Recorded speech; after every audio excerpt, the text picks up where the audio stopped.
અભય થઈને નિષ્પક્ષતાથી નિરપેક્ષ રીતે વાસ્તવિકતાનો અરીસો રૂપી સચોટ માહિતી લાવતો સત્યની સાથે અભય ટાઈમ્સ। આજથી શરૂ થતા ચૈત્ર નવરાત્રિના પ્રથમ નોરતાથી જ મા શક્તિના ધામમાં ભક્તોની ભીડ જોવા મળી હતી। તો ચૈત્રી નવરાત્રિમાં માતા જગતજનની જગદંબાની પૂજા અને ઉપવાસ કરાય છે। પૃથ્વીના પ્રાગટ્યનો મહિનો એટલે કે ચૈત્ર મહિનો। આ મહિનામાંથી પવિત્ર અને આદ્ય શક્તિની આરાધનાનો પર્વ આવે છે। આ મહિનામાં આવતી નવરાત્રિ કે જેને ચૈત્રી નવરાત્રિ કહેવાય છે, આ નવરાત્રિમાં અલગ અલગ 9 દિવસ દરમિયાન અલગ અલગ માતાજીની આરાધના કરાય છે। તો ગુજરાતમાં ચૈત્રી નવરાત્રિને ખૂબ જ મહત્વ અપાય છે।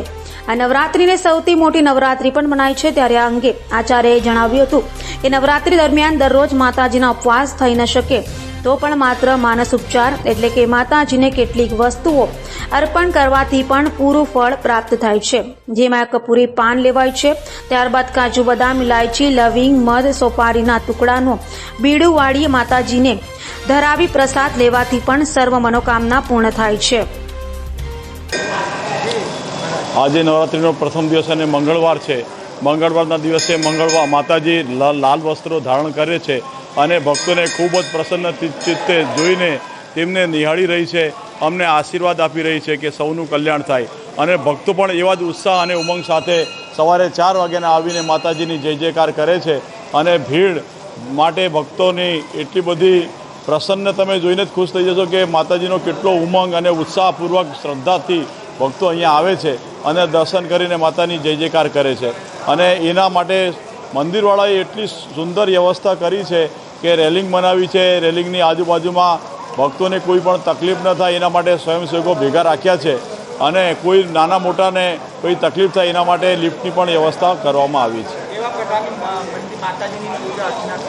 માતાજીની પૂજા અર્ચના કરવા માટે સવારે બ્રહ્મ મુહૂર્તમાં વહેલો ઉઠીને સ્નાન વગેરે કરીને શુદ્ધ પવિત્ર વસ્ત્ર પહેરવા જોઈએ અને માતાજીનો એક અખંડ દીવો રાખવો જોઈએ અને લાલ વસ્ત્ર અથવા સફેદ વસ્ત્ર ધારણ કરીને માતાજીની પૂજા અર્ચના કરવી જોઈએ અને સાત્વિકપણે અન્ન ન ખાઈ ફળ અને કોઈ પણ પ્રકારનું પાન કરીને તમે માતાજીની પૂજા અર્ચના કરી શકો છો। આજે ચૈત્ર નવરાત્રિનો પ્રથમ દિવસ છે, કેવા પ્રકારની પૂજા અર્ચના? જય માતાજી। ચંદ્રિકાબેન મકવાણા, અંબિકા નિકેતનની અધ્યક્ષશ્રી। આજે ચૈત્ર નવરાત્ર હોવાથી માની પૂજા કરવામાં અમે સ્થાપન કરીએ છીએ, ઘટ સ્થાપનનું, અને 9 દિવસની એની આરાધના થઈ રહી છે। ભાવિક ભક્તો પણ 9 દિવસ માતાજીની આરાધના કરે, ઉપાસના કરે।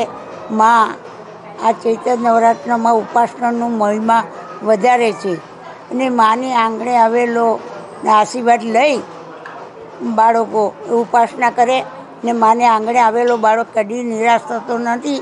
માને ફૂલની પાંખડી ચડાવે એ સેવાના કાર્યમાં ચાલે છે। માની પૂજાથી એ લોકોનું આરોગ્ય, બાળકોને સારા સંસ્કાર, રીતિ સિદ્ધિ મળે। 6 મહિના પછી માસો નવરાત્રમાં પણ મા એમની મનોકામના પૂર્ણ કરે છે। સવારે ભાવિક ભક્તોનો 6 વાગ્યાથી ધસારો છે। આજે ભાવિક ભક્તો ઘોડાદુરપુરથી જેમ ભક્તો આવી રહ્યા છે। અહીં 9 દિવસ સુધીમાં ગામડાના, સુરત શહેરના પણ ગામડાના લોકો પણ આવે છે। કોઈ ચાલતા આવે છે, કોઈ ઘણે ભાગે ચાલતા વધારે આવે છે ભક્તોનો। અહીં અમે લોકોએ રેલિંગ બનાવી છે અને ઠંડા પાણીની વ્યવસ્થા કરવામાં આવી છે। માતાજીનો ભવ્ય શણગાર કરવામાં આવ્યો છે। રોજ માતાજીનો ભવ્ય શણગાર થશે ને 9મે દિવસે માતાજીની પૂર્ણાવતી હોય છે।